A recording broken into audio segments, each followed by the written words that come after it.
This is POCO C40 smartphone, and today we would like to show how you can share the Wi-Fi network password on this device.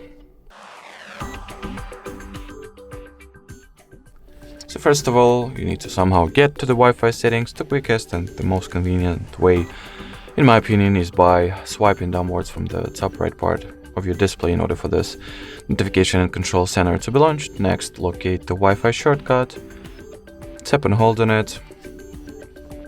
Go for the more settings, get back and do it once again.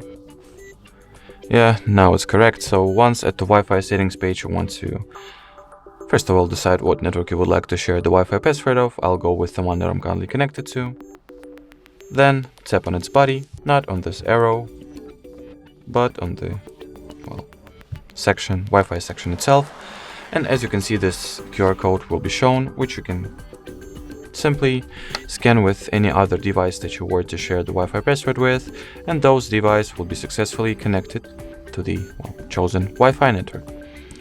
Alrighty, so that will be it for this video. Thank you so much for watching, and bye-bye.